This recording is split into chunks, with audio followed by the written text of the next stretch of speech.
salut tout le monde. Aujourd'hui, on se retrouve pour une toute nouvelle vidéo et aujourd'hui, on va raconter des anecdotes que j'ai vécues dans ma vie de tous les jours. Et franchement, ça va être pas mal. Donc les amis, je vous souhaite bonne vidéo.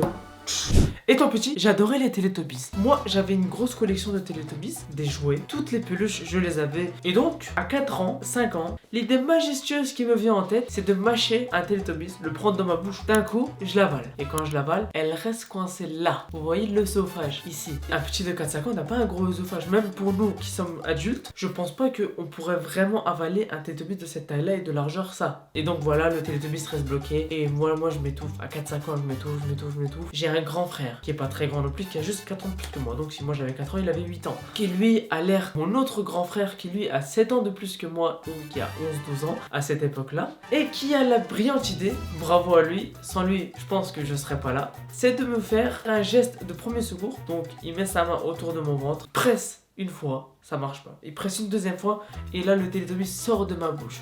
Et donc je le remercie pour ça.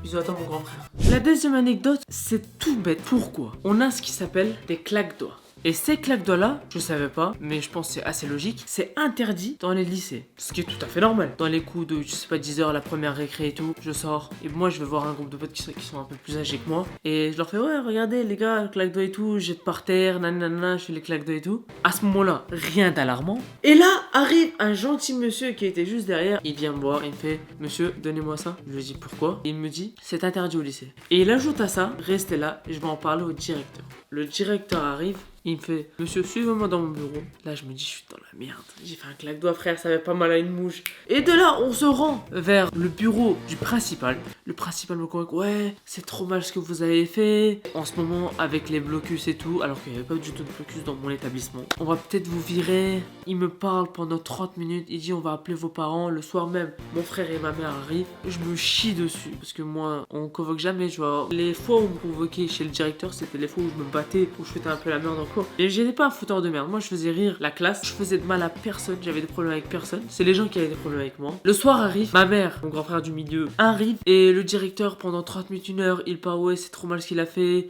Et en même temps, il regarde mes notes. J'avais pas des très bonnes notes au lycée en seconde. Du coup, là, il parle de là-bas, il parle de ci. Je m'en prends plein la gueule. Ma mère, à ce moment-là, pendant qu'il parle, me lâche des regards en mode, t'es mort à la maison.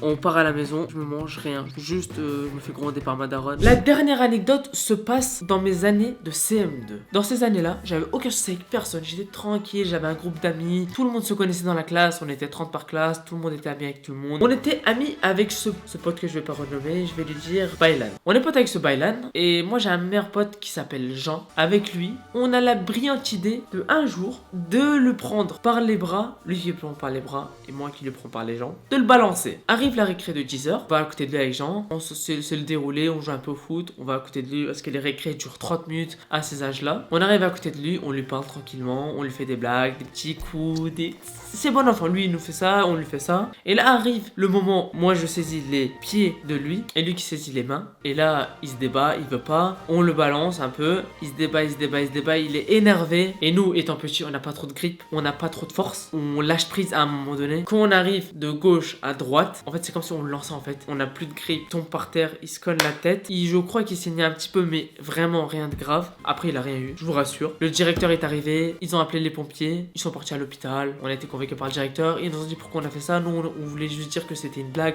Après l'avoir balancé, on voulait juste le poser par terre. Et voilà, on s'est mangé 500 fois la phrase je ne dois pas faire ça. Après l'école, nos parents arrivent et voilà, on est confronté à la mère du petit. Ils me disent ouais, pourquoi vous avez fait ça, je vais porter plainte et tout. Et le petit il avait rien, heureusement d'ailleurs. Nous on l'explique clairement avec mon pote et avec nos parents à côté que bah on voulait pas vraiment genre lui faire mal. On était des amis du gosse, mais votre fils s'est débattu, on n'arrivait plus à tenir, il est tombé, voilà, il est à l'hôpital. On n'a rien eu de plus, à part avoir, je crois, écrire 100 fois la phrase.